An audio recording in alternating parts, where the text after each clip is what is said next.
Human consciousness is what creates our lives. And it's our consciousness that determines what time frame will be encountered for manifestation. Time implies movement in a specific direction. It refers to past, present, and future, meaning we must cover a distance to achieve an end result. But the past is not time. It's an accumulation of knowledge that the consciousness has to work with. And the future is also not time. It's hope that promises greater freedom. To envision or hold an ideal or observe something new with your mind is now. You observe it, you know it, you're aware of it. The observation does not need time. We only move away from that thing when we place it either in the past or in the future. But the thought is now. It's only the action of the idea that involves time. And this places conflict between the idea and what may be perceived as needed to acquire that idea. So there are actually two images of what's happening, what is wanted and what is current. Our minds pursue this constant desire for pleasure, and this pursuit puts it off. This is the conflict within the mind. When we find pleasure now and make the decision to not put it off until some other moment, we resolve that conflict. It must be now to create it as so. So how do we resolve this conflict so the manifestation comes to be? By taking away the attachment to the image that represents a pursuit, or in other words, by compressing time. The conflicting image of the pursuit must become less important than the image that is wished for. It's only the thought process that creates this pursuit, and therefore time. But you are the gap between your thoughts, not the thoughts themselves. And when you find and focus on that gap and merge with it, you connect with the real you that is timeless. In this way, you enter a timeless dimension of space where you can introduce the thought of what you wish to create. And in that moment, the conflict is reduced, or even completely eliminated, making manifestation a much faster process. The best techniques I have found to transcend time come from Dr. Pillai, who has taken them from advanced yogis. Don't put too much thought into the theory behind how these techniques work. Just focus on the process and the images as you do them. I have placed a link in the description of this video to my original source for these techniques. And here's the first one. Close your eyes and take a few deep breaths to relax. Place your attention on your heart chakra in the middle of your chest. Once you have your attention focused, begin to visualize a very bright sun within your heart chakra. See it glowing and radiating.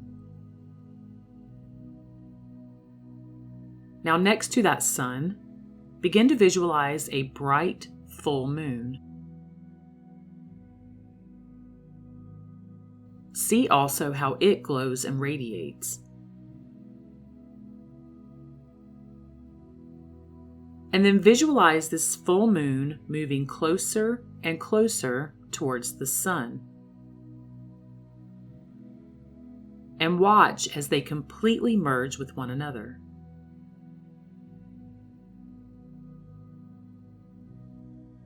Once you have this image of them completely merged, introduce the image of your manifestation in this space. Visualize this for a few moments and then let it go.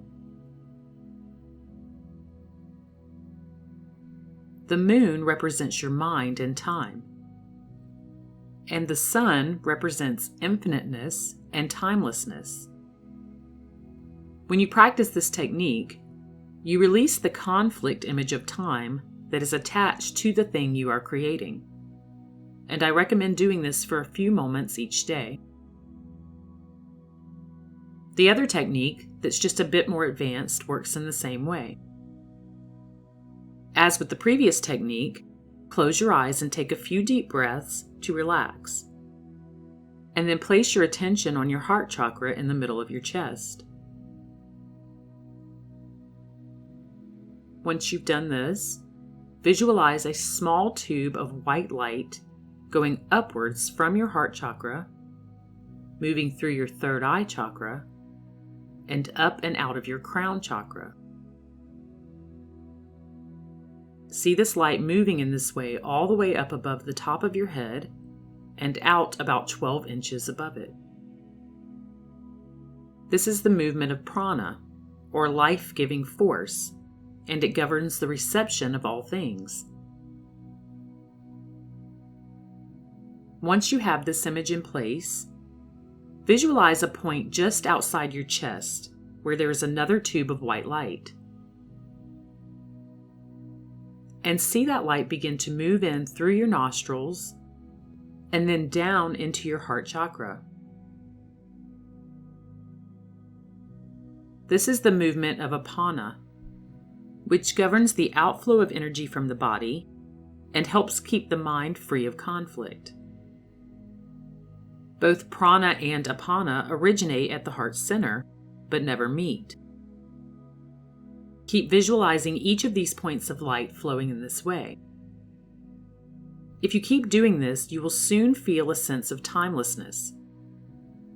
Once this happens, introduce the image of your desire and hold that for just a few moments.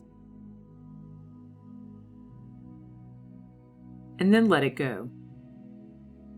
As with the last technique, you can practice this for a few moments each day. These two processes are very powerful ways to transcend the illusion of time. Manifestation can take place much more easily and effortlessly when you step out of time and go into an empty space that isn't governed by physical constraints. In this way, you collapse the conflicting image that says you must cover a distance of time to achieve your result, making your manifestation and the pleasure of that something that is occurring now.